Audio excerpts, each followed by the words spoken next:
اس کے بعد میں مسابقے کے اگلے مقرر جناب کوثر کو مدعو کرنا چاہوں گا کہ وہ آئے اور عظمت قرآن کے حوالے سے آپ حضرات کی سماعتوں کو گرمائے۔ تشریف لاتے ہیں جناب محمد کوثر۔ السلام علیکم ورحمۃ اللہ وبرکاتہ۔ نحمده ونصلي على رسوله الكريم، أما بعد، فأعوذ بالله من الشيطان الرجيم، بسم الله الرحمن الرحيم، إن هذا القرآن يهدي للتي هي أقوم ويبشر المؤمنين الذين يعملون الصالحات أن لهم أجرا كبيرا۔ قال صاحب القرآن إن الله يرفع بهذا الكتاب أقواما۔ صدق اللہ العظیم۔ بدلے گا زمانہ لاکھ مگر قرآن نہ بدلا جائے گا، بدلے گا زمانہ لاکھ مگر قرآن نہ بدلا جائے گا، یہ قول محمد قول خدا فرمان نہ بدلا جائے گا۔ میرے واجب الاحترام عزیز طلباء کرام ساتھیوں اور دور دراز سے سفر کرنے والے مہمانان گرامی، میں اس بزم میں آج میری تقریر کا موضوع عظمت قرآن کریم کے عنوان سے معنون ہے۔ میرے واجب الاحترام عزیز طلباء کرام ساتھیوں، آج میری تقریر اس بزم میں میری تقریر عظمت قرآن کریم کے عنوان سے ہم کلامی کا شرف حاصل کر رہا ہوں۔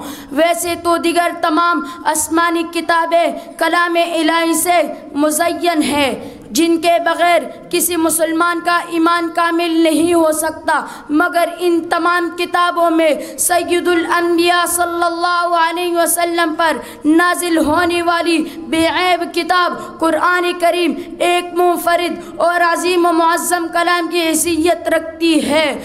ہر دور میں انسانیت رشد و ہدایت کی پیاس سے بےتاب نظر آتی ہے، مگر دیگر تمام کتابیں اپنے اپنے زمانے میں انسانیت رشد و ہدایت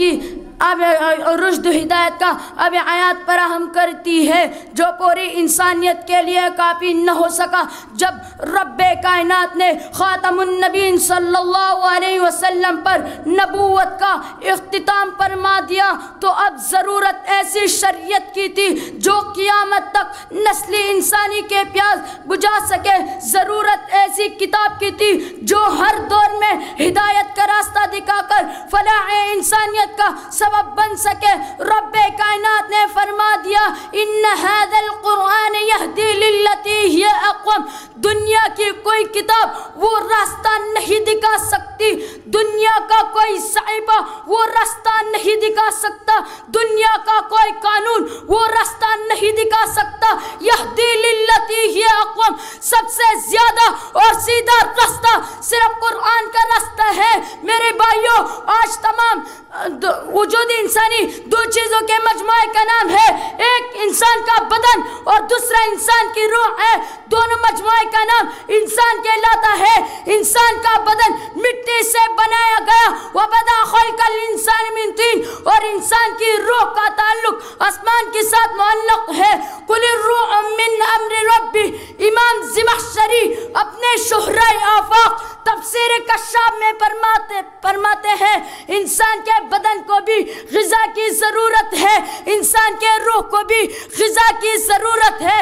بدن کی غذا فَأَنبَتْنَا فِيهَا حَبًّا وَعِنَبًا وَقَضْبًا وَزَيْتُونًا وَنَخْلًا، زمین سے غلہ اناج اگا کر انسان کے بدن کو غذا دی جاتی ہے۔ بدن کا تعلق مٹی سے، تو غذا بھی مٹی سے نکلنے والی چیز ہے۔